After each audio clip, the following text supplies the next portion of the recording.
Hello guys, it's me Lucas Green and welcome to Who'd Win and Why G Revolutions. Let's begin. Today's episode, Captain Marvel vs. Starfire. Carol grew up as the oldest child of three in a traditional Barton home, which contracting with her father, who believed in hard works of merits. After building a summer home, Carol insisted as working as hard as her two brothers, trying to impress her dad. She is a various reader and dreamed of becoming an astronaut. That's right, an astronaut. When she hit teens, she made it to Cape Canaveral by hiking. However, her father couldn't accept that women were equal to men. Yeah, so we have that.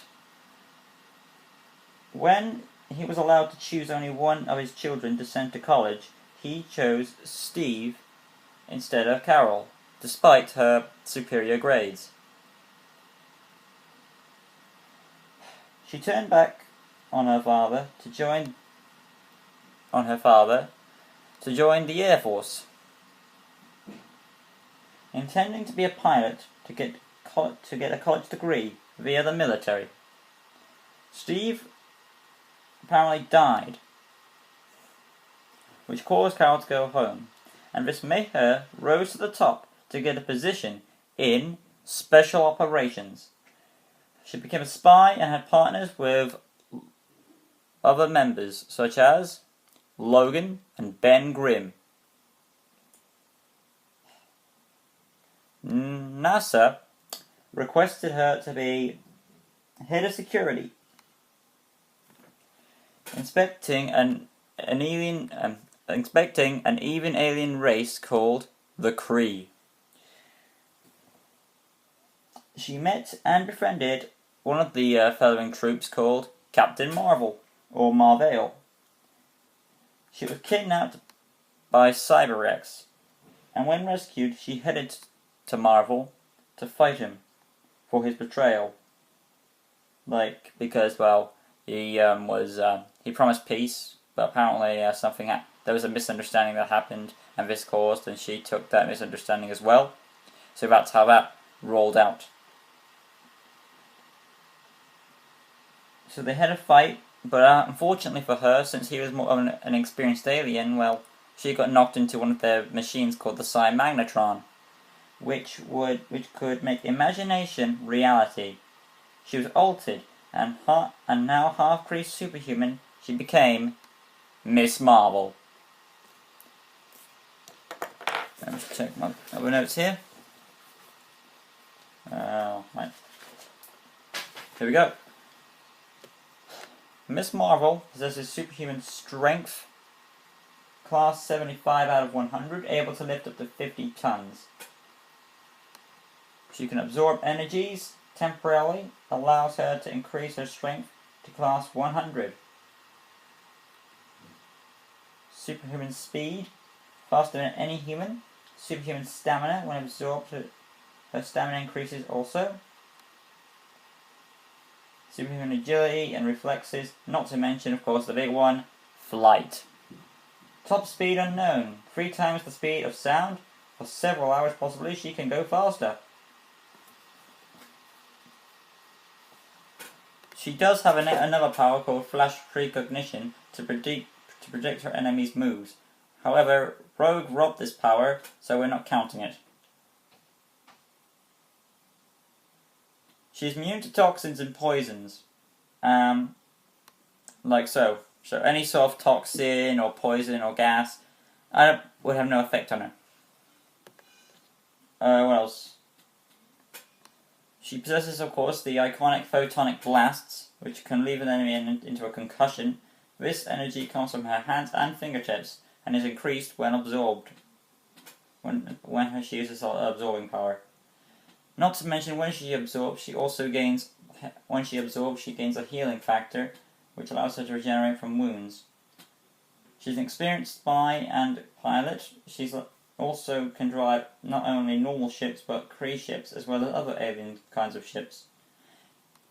Expert combatant, Miss Marvel is one to look out for, or if you prefer, Captain Marvel. Now we move on to our another contestant. Space, where another planet awaits. Tamaran. Tamaran's princess was the second in line of succession, but her sisters were crippled by her childhood illness. So unfortunately, the princess could not take the throne. It was passed on. That honor, of course, fell to another sister. The other sister known as Starfire. When both sisters were sent to train with the legendary warlords of Okara, the bitter Blackfire ran off, joining herself with the Citadel. They used Blackfire's information to successfully invade Tamaran. King Myandor, I hope I'm pronouncing these names right, Myander, turned Starfire over to the Citadel to ensure peace. And after 6 years of torture, she told Blackfire she and Blackfire were released by the Phizons. The Phizons had experimented on them to see how much energy they could absorb. During the procedure, Blackfire's and I believe Starfire's gained new energy powers. During the procedure, Blackfire's forces attacked the Phizon ship to rescue her. She used her new Starbolt powers, and that's how we get, of course, the typical Blackfire and Starfire we know and love today. That's how they got their energies and stuff. So if you think it was they were aliens and that's how they already had that power, well, they technically didn't. That explains how they got it. Let's see what else. Gonna read my notes here. Oh yeah, Blackfire used this power on her own sister and sent her to the planet Earth, where of course she met, one individual, the Teen Titans, and she joined up ever since. And that's all you need to know about her origin. So that's how we all know Starfire. I should get to Starfire now. Tamaranian physiology. Let's see. Radiation turns it to energy, and she can also absorb radiation from other life forms. Use this to weaken Kryptonians even. So yeah, she can use her absorbing power to weaken Kryptonians. You can hear that ice cream truck in the background, man. It's a really big bomber out there. Yeah, I get it. Anyway, sorry about that. There's also... Yes, I hear you. There's also flight. Besides the absorbing, she does have absorbing and flight. She's flown through the space in She's flown through space in light years in a short amount of time. She does have her iconic star bolts, which are solar energy when released, all stored up into a special move which is called the Fizidu Nova Blast. I hope I pronounced that right. So she has this powerful move. It's as hot as the sun, but only used for dire situations. She has superhuman durability and superhuman strength. Learn language by kissing people, and she's an extra hand-to-hand combatant thanks to her training with the warlords of Okara. So who do I believe would win in this fight? Well, I think Starfire has it down. Sorry about this, Captain Marvel, but compared to Starfire, her strength and training has been beyond, she's like from space, and she's been trained with aliens and stuff. Not to mention her energies are similar to us, but she can lift stronger than Captain Marvel is stronger than her, but she won't get a physical punch on her.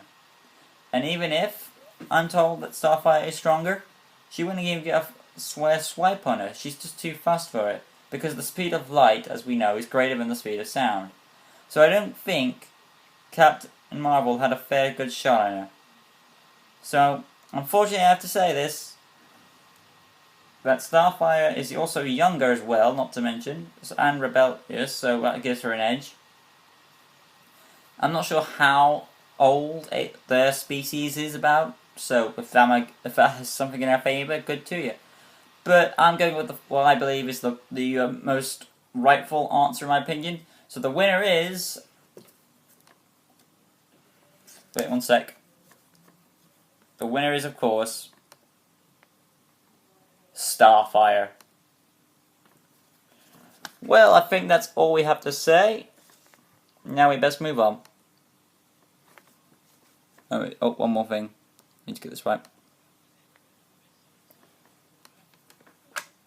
Oh, my mistake. Well, looks like Starfire had it coming. She made it way to the top. Sorry about that, Carol, but you lost this one. Well, who will be up next for our next episode of Who and Why G Revolutions? Go in the comments down below, Raptor, and tell us what's next. Till next time, guys. Peace.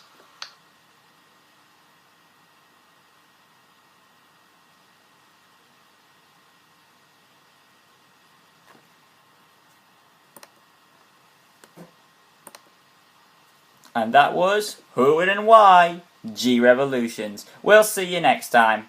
Peace.